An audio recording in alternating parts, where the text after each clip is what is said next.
आज का शिरडी साईं संदेश।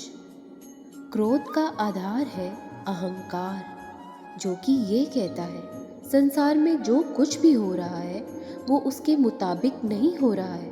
वो ये चाहता है कि सब लोग उसके हिसाब से ही सोचें, उसकी नज़र से ही दुनिया को देखें।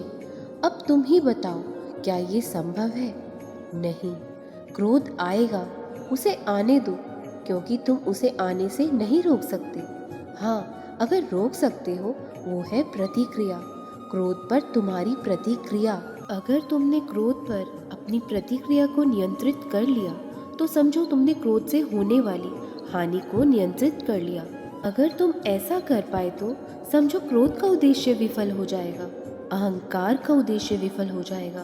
प्रतिक्रिया को नियंत्रित करने के 5 तरीके हैं जो मैं तुम्हें आज बताने जा रहा हूँ, लेकिन ये कोई जादुई मंत्र नहीं है, इसलिए इनसे किसी भी प्रकार के चमत्कार की अपेक्षा मत करना। इन 5 तरीकों का तुम्हें अभ्यास करना होगा और ये अभ्यास किसी तप से कम नहीं होगा। पर मेरा विश्वास मानो, अगर एक बार तुमने इन 5 तरीकों का अभ्यास कर लिया तो तुम संसार के किसी भी विवाद, किसी भी झगड़े को सुलझा सकोगे। जब भी तुम्हें क्रोध आए, इन 5 सूत्रों को याद करना। पहला सूत्र है सोचना। जब भी क्रोध आए तो पहले सोचना, क्योंकि अक्सर गुस्से में जब हम कुछ बोल जाते हैं तो बाद में हमें अपने कहे पर ही पछताना पड़ता है, ग्लानि होती है हमें, इसलिए बोलने से पहले सोचो। दूसरा कितना भी गुस्सा आए अपने पक्ष को हमेशा शांत भाव से रखना। तीसरा जब तुम्हें गुस्सा आए तो पैदल सैर पर निकल जाओ, क्योंकि इससे आत्ममंथन, सोचने का समय मिलेगा। चौथा और बहुत ही महत्वपूर्ण सूत्र है माफ़ करना।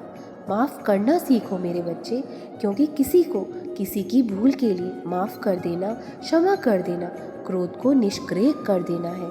क्रोध कभी नहीं चाहेगा कि कोई क्षमा का भाव रखे, क्योंकि क्रोध तो लोगों को झुकाना चाहता है और माफ़ी उसकी योजना को विफल कर देती है। किसी को माफ़ करने के लिए हमेशा याद रखना कि गलती किसी से भी हो सकती है और हर इंसान को अपनी भूल सुधारने का मौका ज़रूर दिया जाना चाहिए। पांचवा और अंतिम है हास्य। जब कभी भी गुस्सा आए तो किसी ऐसी बात के बारे में सोचना चाहिए जिससे तुम्हें हंसी आए, क्योंकि हास्य बहुत सी समस्या को हल कर सकता है। और अगर तुमने इन 5 सूत्रों को अपना लिया, इन्हें आत्मसात कर लिया, तो क्रोध तुम्हारा कुछ भी नहीं बिगाड़ पाएगा। सबका मालिक एक।